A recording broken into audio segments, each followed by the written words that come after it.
हर हर महादेव, हर हर गंगे। हरिद्वार से तीर्थ पुरोहित पंडित आशीष सब्बन, जय श्री गंगा जी की। आज ही बड़ा मंगलमय दिन है, बड़ा शुभ दिन। बैसाख सुदी सप्तमी के दिन माँ गंगा जी स्वर्ग से सीधा भगवान शिव की अलकाओं में समा गई थी। भगवान शिव जी ने माँ गंगा जी की धाराओं को 16 धाराओं के रूप में विभाजित कर पृथ्वी पर अवतरित किया।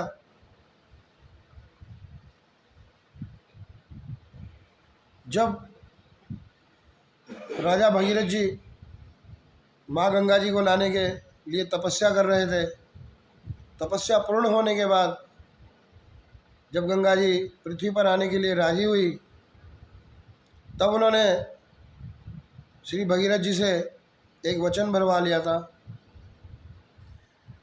कि भागीरथ जी, आप जहाँ पर भी मुझे मुड़कर देखेंगे मैं वहीं पर रुक जाऊंगी।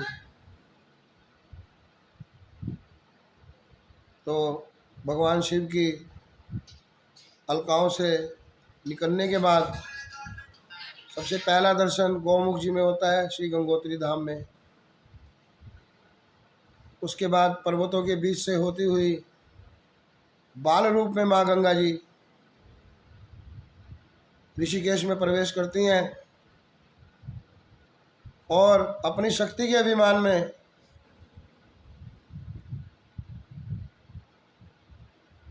होती हुई माँ गंगा जी पहाड़ों के बाद प्लेन स्थान सबसे पहले ऋषिकेश का आता है, जहाँ पर जाहनु ऋषि बैठे हुए तपस्या कर रहे थे। वहीं जाम्बू ऋषि का भी वही तपस्थली है। जब माँ गंगा जी अपनी शक्ति के अभिमान में जानु ऋषि के आश्रम के आगे से जब जाती हैं, निकलती हैं, तो माँ को इतना अभिमान होता है कि जानु ऋषि जी को बिना प्रणाम किए, बिना नमस्कार किए जानु ऋषि के पूजा सामग्री, कुशा, पूजन सामग्री सब बहा कर ले जाती हैं, जिसके कारण जानु ऋषि जी को अत्यधिक क्रोध आता है। उस क्रोध में वह 3 आचमन करके माँ गंगा जी के सारे जल को पी जाते हैं और अपने पेट में धारण करके बैठ जाते हैं। ऋषिकेश से लेकर और भगवान शिव जी की जटाओं तक का जल जानु ऋषि ने सुखा दिया था। माँ गंगा जी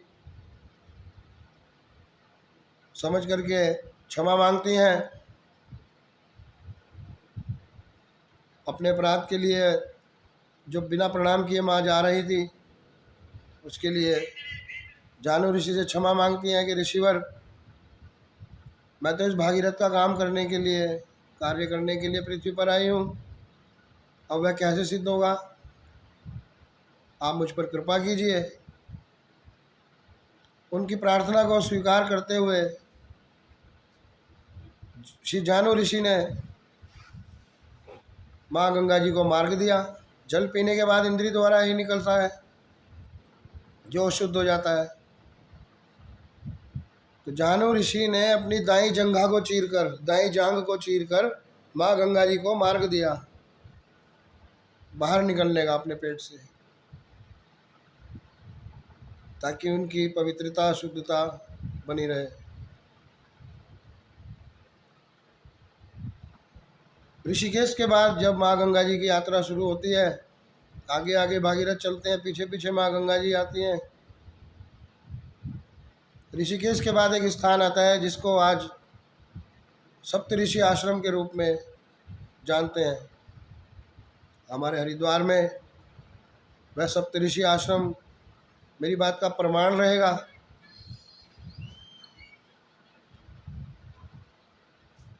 जब सप्तऋषि आश्रम आया तो वो सप्तऋषि कैसे बैठे हुए थे, एक इधर, एक इधर, एक इधर, एक इधर, एक इधर।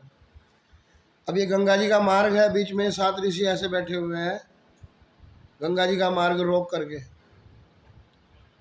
तो गंगा जी इतना भयभीत हो जाती हैं कि ऋषिकेश में तो एक ही ऋषि मिले थे जो क्रोध के कारण जरा सा प्रणाम नहीं किया, तो उन्होंने सारे गंगा जी के जल को अपने पेट में समा कर बैठ गए थे।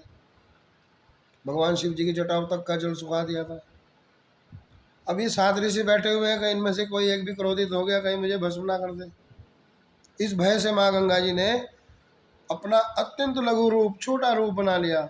अपनी धारा को 7 धाराओं में विभाजित कर दिया। माँ गंगा जी ने सातों ऋषियों को एक साथ प्रणाम करते हुए हाथ जोड़कर ऐसे नतमस्तक होकर माँ गंगा जी उनके आगे से निकलती हैं। ऋषियों का आशीर्वाद लेते हुए जब गंगा जी आगे चलती हैं, सप्तऋषि के बाद स्थान आता है ब्रह्मकुंड हर की पौड़ी। ब्रह्मकुंड भी है और वहाँ भागीरथ जी को भ्रम भी हो गया था कि भाई ऋषिकेश में तो जानू ऋषि ने क्रोध के कारण गंगा जी का जल पी लिया था। अभी जो 7 ऋषि मिले हैं आगे मुझे, पीछे गंगा जी आ रही हैं, इनमें कोई क्रोधित अगर हो गया, कहीं उसने गंगा जी को कुछ श्राप ना दे दिया हो। तो इस भ्रम को सोचते हुए हर की पौड़ी पर ब्रह्मकुंड पर आकर के भागीरथ जी पीछे मुड़ के देखते हैं। जैसे ही भागीरथ जी पीछे मुड़ के देखते हैं, गंगा जी का जल वहीं घूम जाता है। आज भी राजा मानसिंह द्वारा जब अपनी बहन जोधाबाई की अस्थियां लेकर ब्रह्मकुंड पर आए थे, तो उन्होंने ये श्री गंगा जी का मंदिर अपनी बहन की याद में बनवाया था। राजा मानसिंह द्वारा बनाया हुआ वो जो गोल गंगा जी का मंदिर है, ठीक उसी के नीचे जल आज भी ऐसे परिक्रमा लेता है, सीधा जाता हुआ जल पीछे घूम जाता है।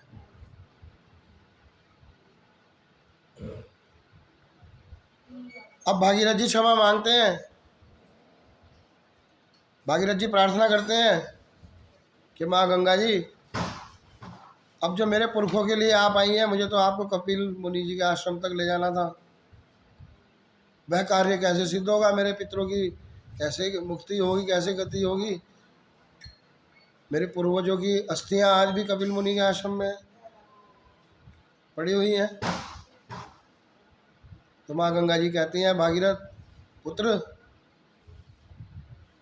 आज से मेरी आत्मा यही ब्रह्मकुंड हर की पौड़ी पर ही निवास करेगी, और आगे जो मेरा बचा हुआ शरीर है इसको तो कहीं तक भी ले जा। तो गंगा जी की जो विशेष महत्वता है वो ब्रह्मकुंड हर की पौड़ी तक ही है। हरिद्वार से निकलने के बाद कोई नहर बोलने लगता है, कोई नदी बोलने लगता है। माँ गंगा जी का स्वरूप आज भी जब शाम के समय संध्या आरती माँ गंगा जी की होती है, तो हवाएं भी ओम का उच्चारण करती हैं ब्रह्मकुंड हर की पौड़ी पर। हवाएं भी ओम का उच्चारण करती हैं, और हृदय से आप जब माँ गंगा जी में ध्यान लगाकर बैठेंगे तो लहरों से ऊपर गंगा जी आ जाती हैं। तो सच्चे दर्शन करने के लिए सच्चे भाव होना जरूरी है। भगवान भाव के भूखे हैं। भगवान कहीं से नहीं आते, भगवान हमारे ही अंदर से प्रकट होते हैं। हमारे हृदय के अंदर विराजमान है भगवान।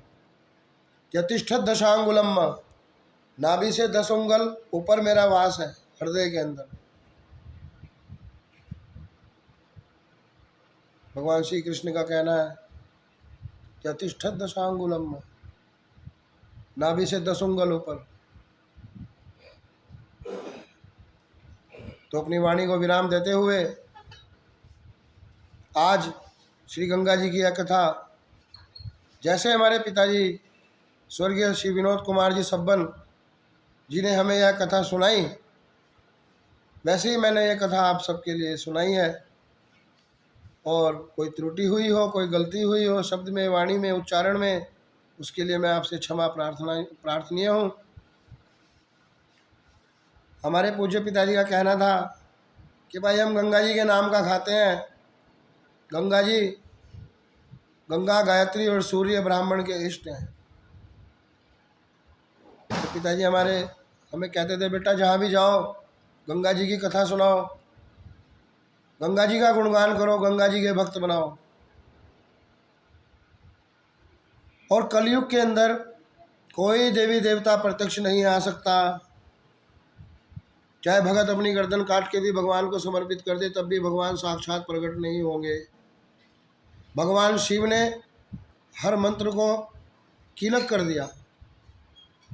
वो कीलक कोई कोई ब्राह्मण खोलना जानता है।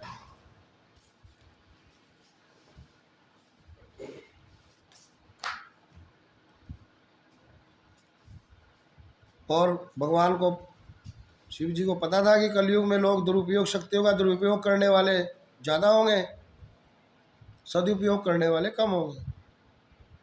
इसलिए भगवान ने साक्षात होने पर रोक लगा दी कि कलयुग में चाहे भगत अपनी गर्दन भी काट के चढ़ा दे, तब भी भगवान प्रकट नहीं होंगे। हाँ, 2 देवी देवता ऐसे हैं जो भगवान शिव जी के कीलक से बचे हुए हैं, जो नित्य प्रति आपको दर्शन देते हैं। एक देवता के इन नेत्रों से आप दर्शन कर सकते हैं और दूसरी देवी को आप छू सकते हैं, महसूस कर सकते हैं, देख सकते हैं। तो वो 2 देवी देवता कौन से हैं? एक सूर्य नारायण, जो साक्षात शिव स्वरूप, विष्णु स्वरूप, असंख्य सूर्य। भगवान शिव क्या है? करोड़ों सूर्य, असंख्य सूर्य, जिनकी गिनती ना हो सकती हो, वह सब एक जगह रख दीजिए। एक सूर्य में कितनी गर्मी है, कितना ताप है। जहाँ असंख्य सूर्य होंगे वहाँ कितना ताप, कितनी गर्मी, कितना क्रोध होगा। वही भगवान शिव है। और दूसरी प्रत्यक्ष देवता है माँ श्री गंगा जी। राजा हिमाचल की 2 पुत्रियाँ हुई हैं, जिनमें छोटी पार्वती माता और बड़ी श्री गंगा माता, और दोनों भगवान शिव जी के साथ रहती हैं, एक जटाओं में, एक वाम अंग में।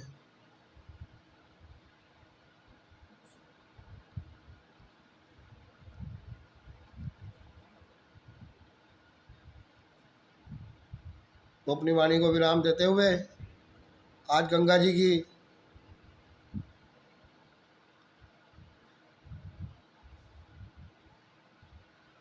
पृथ्वी पर अवतरण की कथा यहीं पर समाप्त होती है। अगले भाग में हम आपको बताएंगे कि गंगा जी कौन है।